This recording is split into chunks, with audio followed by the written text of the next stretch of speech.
আজকের প্রসঙ্গটি সম্পূর্ণ বাংলাদেশ। প্রফেসর ইউনূস দেশ ছেড়েছেন আজকে লন্ডনের উদ্দেশ্যে।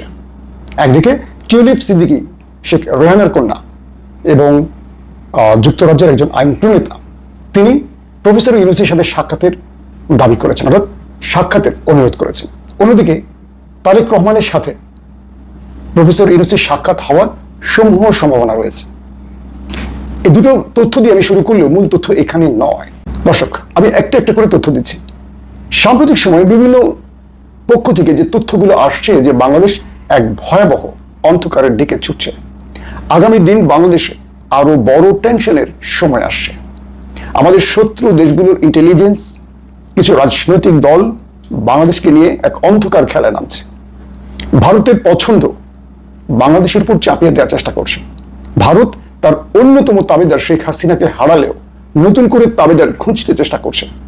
এবং সবচেয়ে ভয়াবহ ব্যাপার হলো, বাংলাদেশে অনেক রাজনৈতিক দল তারা আমাদের শত্রুদের ফাঁদে, মানে পাতা ফাঁদে পা দিয়েছে।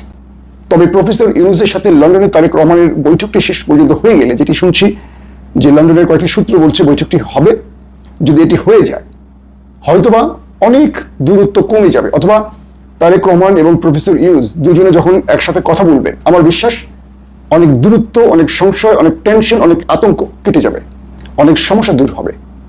কারণ এতদিন বিএনপির কিছু নেতা শুনেছেন, তারেক রহমানকে বলেছেন, এখন তারেক রহমান নিজে শুনবেন, নিজে সিদ্ধান্ত নেবেন। এখন মূল টাইম ইউনূস সরকার তারেক সাহেবকে কি বোঝাবেন, তারেক রহমান সাহেব ইউনূস সাহেবকে কি বোঝাবেন, এই দুজনের আলোচনাটা খুবই গুরুত্বপূর্ণ। আমি বিশ্বাস করি এই আলোচনা বা এই বৈঠকটি হলে সমস্যা দূর হয়ে যাবে, নাম্বার ওয়ান। নাম্বার টু, ভারত চাইছে খুব দ্রুত নির্বাচন, সেটা ডিসেম্বর না, ভারত বলছে খুব দ্রুত, পারলে কাল কি হোক। ভারত ইউনূসকে আর দেখতে চাইছে না। প্রশ্ন হলো, ভারত যা চাইবে আমাদের দেশে তা হওয়াটা কি সমীচীন হবে? তো আমার কাছে মনে হচ্ছে ভারতের প্রেসক্রিপশন বাংলাদেশে বাস্তবায়ন হওয়ার পথে। আর সেটি কারা বাস্তবায়ন করবে সেটি আমি বলবো না, আপনারা বুঝে নেন। কিন্তু এই মুহূর্তে যারাই এই বাস্তবায়ন করেন, সেটা জামাত হোক, বিএনপি হোক, এনসিপি হোক, যারাই ভারতের প্রেসক্রিপশন নিয়ে মাঠে নামবে, তাদের আগামীর গন্তব্য হবে আওয়ামী লীগের মতো। লিখে রাখতে পারেন, এই কথাগুলো আমরাও বলেছি বিগত সময়। ফাঁসির আগে ওসি প্রদীপ ফাঁস করে গেলেন ইতিহাসের সবচেয়ে ভয়ঙ্কর সত্য। তিনি স্বীকার করলেন তিনি 100টি খুন করেছেন, নিজ মুখে স্বীকার করেছেন, এবং সবগুলো খুন করেছেন তিনি স্বরাষ্ট্রমন্ত্রী আসাদুজ্জামান খান কামালের নির্দেশে। এবং এটা অনতি বিলম্বে আমি ফাঁস করব, ফাঁসির আগে ওসি প্রদীপ ফাঁস করে গেলেন ইতিহাসের ভয়ঙ্করতম সত্য। আপনারা জানেন 2022 সালের 31শে জুলাই ঈদুল আজহার ঠিক আগের রাতে 9টার দিকে কক্সবাজার টেকনাফ মেরিন ড্রাইভ সড়কের ভারসরা ইউনিয়নের শামলাপুর এবিপিএন চেকপোস্টে পুলিশের গুলিতে নিহত হন সেনাবাহিনীর অবসরপ্রাপ্ত মেজর সিনহা মোহাম্মদ রাশেদ খান। হত্যাকাণ্ডের 4 দিন পর 5ই আগস্ট সিনহার বড় বোন শারমিন সারিয়ার ফেরদৌস বাদী হয়ে টেকনাফ থানায় সাবেক ওসি প্রদীপ কুমার দাস সহ 9 জনকে আসামি করে হত্যা মামলা দায়ের করেন। অবশেষে 2022 সালে এই মামলার রায় দেওয়া হয় এবং এই মামলায় ওসি প্রদীপ এবং এসআই লিয়াকতের ফাঁসি দেওয়া হয়, 6 জনের যাবজ্জীবন দেওয়া হয় এবং 7 জনকে খালাস দেওয়া হয়। এবং সেই থেকে ওসি প্রদীপ চট্টগ্রাম কারাগারে বন্দী আছেন এবং সেই বন্দী অবস্থায় ওসি প্রদীপ ফাঁস করেছেন ইতিহাসের সবচাইতে ভয়ঙ্করতম সত্য। ওসি প্রদীপ খুনি কোনো সন্দেহ নাই, তিনি ইতিহাসের অন্যতম নিকৃষ্ট হত্যাকারী, যিনি কিনা একজন স্বরাষ্ট্রমন্ত্রীর নির্দেশ দিলে তিনি খুন করবেন, তার কোনো বিবেক নাই, কিন্তু তিনি করেছেন এবং শাস্তি তার প্রাপ্য। বাট তিনি একটা কথা ঠিক বলেছেন যে প্রত্যেকটা পুলিশ যারা বর্তমানে কর্মরত, তারা যেন এই ওসি প্রদীপকে দেখে শিক্ষা গ্রহণ করে, তারা যেন ক্ষমতাসীনদের নির্দেশে কোনো অবৈধ কাজ না করে, এবং ওসি প্রদীপের পরিণতি দেখে প্রত্যেকটা পুলিশ শিক্ষা লাভ করুক, প্রত্যেকটা র্যাব শিক্ষা লাভ করুক, প্রত্যেকটা আইন শৃঙ্খলা বাহিনী শিক্ষা লাভ করুক, এটাই আমরা চাই। সালাউদ্দিন সাহেব ভারতে থাকাকালীন তিনি রয়ের সাথে জড়িত থাকার অভিযোগ পেয়েছি। বিষয়টি গুরুত্ব সহকারে খতিয়ে দেখা হচ্ছে। অভিযোগ প্রমাণিত হলে দলীয় সিদ্ধান্তে তাকে বহিষ্কার করা হতে পারে। অ্যাডভোকেট রুহুল কবির রিজভী।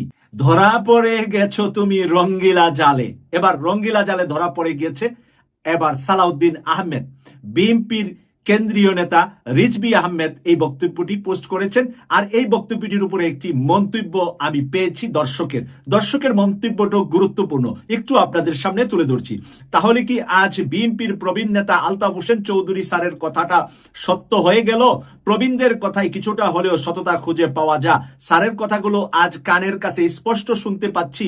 আপনি প্রশংসা পাওয়ার যোগ্য স্যার।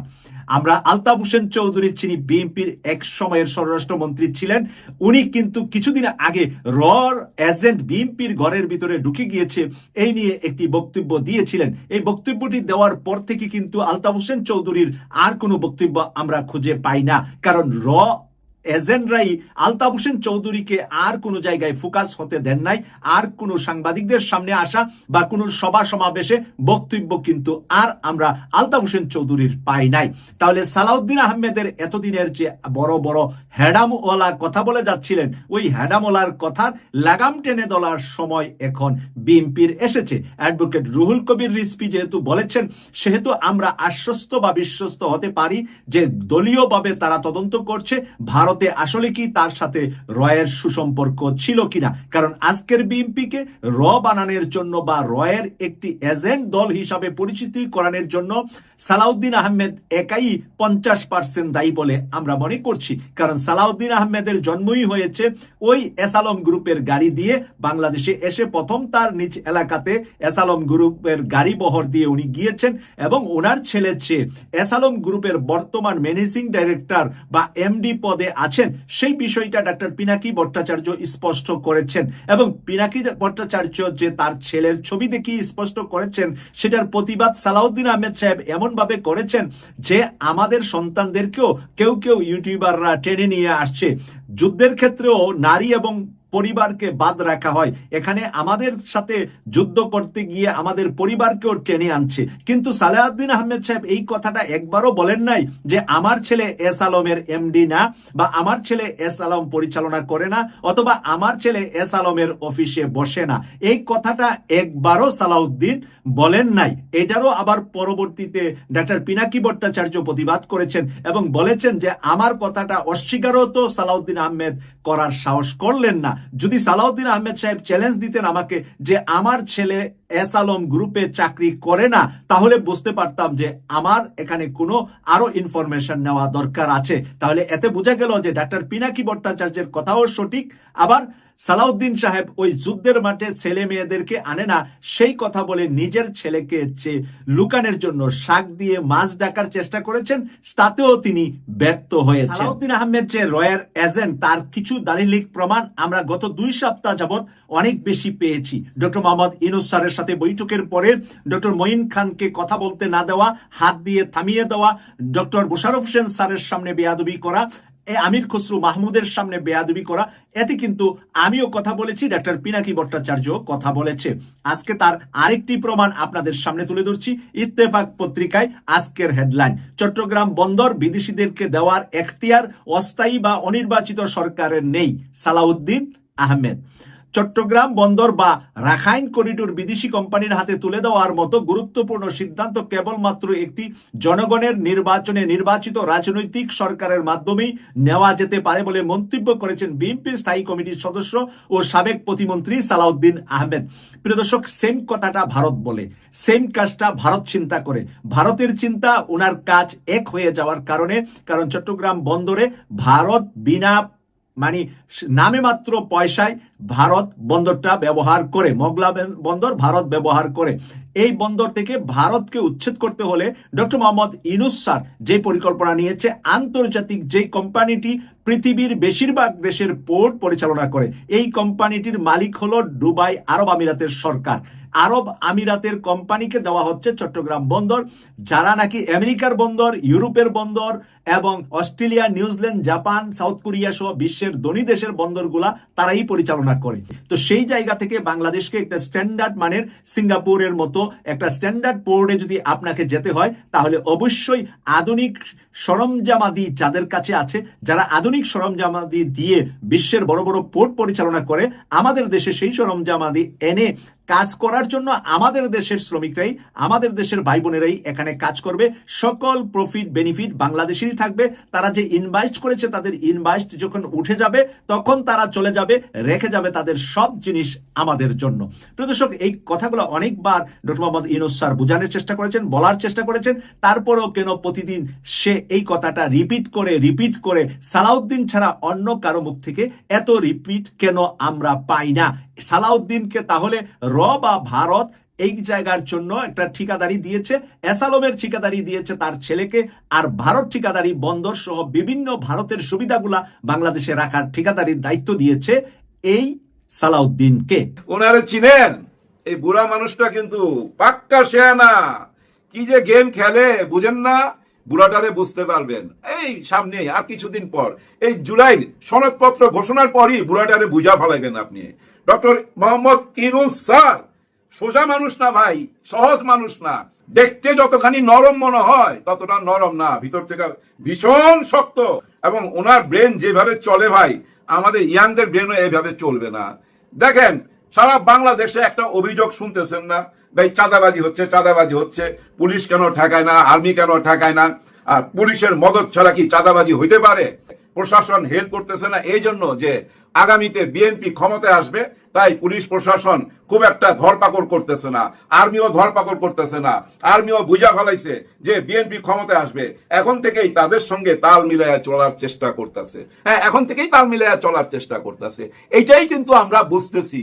আসলে তা না, কিন্তু এই যে 8-9 মাস 10 মাস যা ঘটে গেছে, এটা ঘটতে দেওয়া হয়েছে, ইচ্ছা কইরা এটা ঘটতে দেওয়া হয়েছে ভাই, ইচ্ছা কইরা।